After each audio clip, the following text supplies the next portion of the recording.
Bonjour, je suis heureux de vous retrouver. Aujourd'hui, j'ai l'immense plaisir d'accueillir Patrick de la fromagerie Roquefort Vernières Frères. Bonjour Patrick, comment vas-tu? Bien. Ça va? La vie est belle. Merci d'être venu, d'avoir accepté le jeu de l'interview. Ouais, pour rien. Patrick, tu représentes effectivement la commercialisation des Roquefort sur la ligne de Rungis. Oui. Est-ce que tu pourrais un petit peu nous dire l'histoire un petit peu de l'entreprise? Alors, Vernières Frères, c'est une entreprise qui est propriétaire de cave à Roquefort depuis le XIVe siècle. Et on est sûr qu'ils fabriquent depuis 1890 du Roquefort. Donc on a 132 ans de fabrication, ça fait une petite expérience. C'est une entreprise familiale qui appartient toujours à la même famille, qui s'appelait Vernières dans un premier temps, et qui maintenant s'appelle Ricard parce que la grand-mère n'a eu que des filles, donc dans la transmission, on est passé sur la famille Ricard. 5e génération. Et c'est la 5e génération, toujours à la tête de l'entreprise, avec des perspectives d'aller vers la 6e de toute façon. D'accord. C'est la 5e entreprise de Roquefort en volume. 5 producteurs sur 7, la 5e producteur sur 7. Il y a 7 producteurs de Roquefort, on est 5e. Alors, d'aucuns disent qu'on est les plus gros des plus petits, mais d'autres disent qu'on est les plus petits des plus gros. Voilà. On commercialise du Roquefort et de la tome de brebis. D'accord. On situe donc bien la localisation donc, de l'entreprise, de la laiterie. On ne peut fabriquer du Roquefort qu'à Roquefort sur Soulzon. Donc, on ne peut fabriquer, conditionner du Roquefort qu'à Roquefort. C'est-à-dire chaque fromage est fabriqué à la laiterie qui est sur la zone de l'AOP. La zone de l'AOP qui concerne 6 départements, mais principalement l'Aveyron. C'est la plus grosse partie. Notre laiterie, on a un site, une laiterie qui est à 30 km de Roquefort qui fabrique le fromage et qui collecte le lait auprès de nos producteurs. Ensuite, on a 56 producteurs qui s'appellent les bergers du Mont-Lagaste, qui sont à environ 20 km de la laiterie, ce qui nous permet d'avoir une homogénéité dans la qualité du lait pour fabriquer notre Roquefort et ce qu'on veut faire dans notre produit. Ils sont structurés en OP, en organisation de producteurs. Ils livrent tout leur lait chez nous sous un format contractuel. C'est-à-dire qu'on a un contrat avec eux et on leur garantit vis-à-vis des banques la possibilité d'écouler leur production. Le lait est produit, c'est du lait de brebis qui est du début novembre, c'est-à-dire que les agnelages ont lieu au mois d'octobre. On commence à fabriquer parce qu'on garde 3 semaines le lait avec le lactosérum pour l'agneau, c'est important quand même, auprès de sa mère, parce qu'on le laisse à sa mère.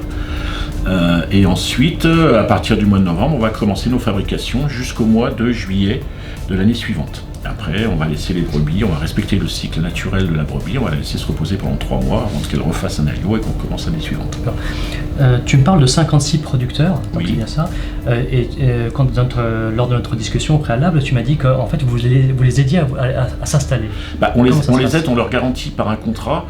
Ça leur donne des garanties vis-à-vis des banques. C'est les banques qui vont les aider, on ne finance pas, c'est pas notre métier, nous on est là. Mais par contre, ils ont tout géré les documents administratifs pour pouvoir. C'est un engagement de notre part vis-à-vis d'eux, on s'engage avec une quantité de lait en fonction de leur production. Eux s'engagent à respecter les dates et nous on s'engage à leur prendre. D'accord. Donc vous prenez une part de risque par rapport à la commercialisation, on va dire, donc de leur lait qui est transformé ensuite en produit. Le Roquefort est un fromage au lait cru, donc automatiquement on fait des analyses. Les analyses font que soit le lait est bon pour le Roquefort, s'il n'est pas bon, on a une deuxième production qui sont les tomes de brebis qui s'appelle le Cosnard. À ce moment-là, on fait subir une thermisation au lait pour garantir sa bactériologie et on fait des tomes de brebis en pâte pressée. Ce qui permet de bien payer nos producteurs correctement. Et on a plutôt la réputation de gens qui payent bien nos producteurs. Ça leur apporte une certaine sécurité, une certaine stabilité. Complètement. C'est bien parce que vous les aidez vous aidez entre guillemets à maintenir ce fameux tissu économique. Complètement. En plus, on est sur une zone relativement courte, sur une hauteur, on a à peu près une altitude de 800 mètres, donc on a une économie de montagne, mais même si c'est 800 mètres, c'est pas forcément de la montagne.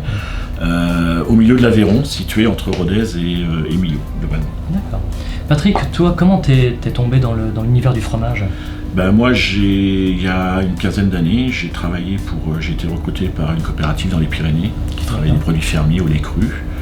Puis je suis tombé amoureux du produit, c'était juste du bonheur. J'ai eu la chance de travailler sur des produits plutôt haut de gamme et d'être bercé dans cet univers produit avec mes collègues qui ne sont pas des concurrents, mais surtout le plateau de fromage, j'ai la réputation d'avoir des produits plutôt haut de gamme.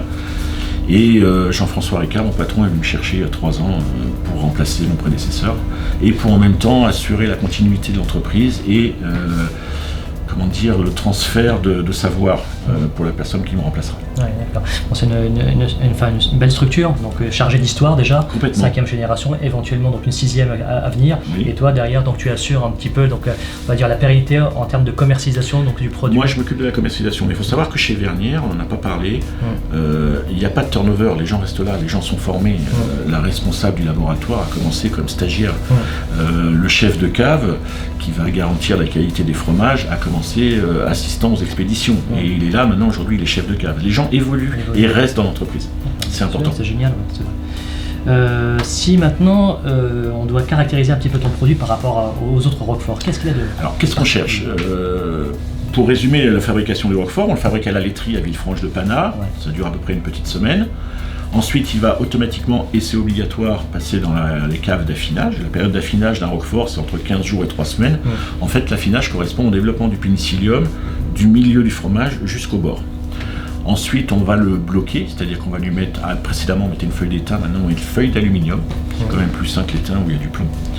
Et on va le bloquer pendant 3 mois, on n'a pas le droit de commercialiser à moins de 3 mois, dans le noir, à 0 degré. Donc pour éviter le développement du pénicillium, sinon après il n'y aura plus rien dans le fromage, si on ne le bloque pas. Au bout de ces 3 mois, on va goûter. Chaque cuve, on travaille à la cuve, une cuve c'est 200 fromages, on va goûter. Si le fromage correspond à ce qu'on cherche, qu'est-ce qu'on cherche? On cherche une pâte qui soit très tartinable, on cherche un produit qui soit avec un bleu bien réparti sur l'ensemble du fromage, et on cherche surtout un goût qui va vous donner un flash en bouche, sans agressivité, sans acidité, avec un bon goût qui retombe de suite. Et après, vous avez de la longueur sur le pénicillium, sur la douceur du lait de brebis, et surtout le sel, parce que le sel est un élément important du Roquefort, c'est un des fromages les plus salés, il faut le savoir, mais que vous ayez un équilibre en bouche avec de la longueur. Et à partir de ce moment-là, si on la trouve ça, on refait un deuxième affinage pour obtenir le Roquefort Black Label. D'accord. C'est précisément ce Roquefort qui est commercialisé? C'est le Roquefort qui est commercialisé auprès des crémiers et à Rungis. Et à Rungis pour les crémiers. D'accord. On le retrouve donc à la maison Bruel-Rungis, c'est bien ça? Alors Bruel-Rungis est notre partenaire pour la distribution de notre fromage. On est en animation d'ailleurs dégustation la semaine prochaine là-bas. Vous pourrez le déguster. Rendez-vous est pris. Voilà. avec Véronique qui fait ça très bien. Qui fait ça très bien à partir de mardi, mercredi, jeudi.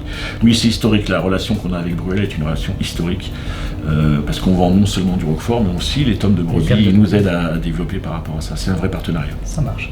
Merci beaucoup, Patrick. On en sait un peu plus maintenant sur le Roquefort de la maison Vernières. Merci. Et puis donc je vous dis à très bientôt. N'hésitez pas à demander conseil à Stéphane et puis à nos vendeurs sur le carreau de l'aire de vente de la maison Bruel-Rungis pour donc vous faire déguster ce fameux Roquefort. Merci. Black Label. Merci beaucoup et à très bientôt. Au revoir. Au revoir.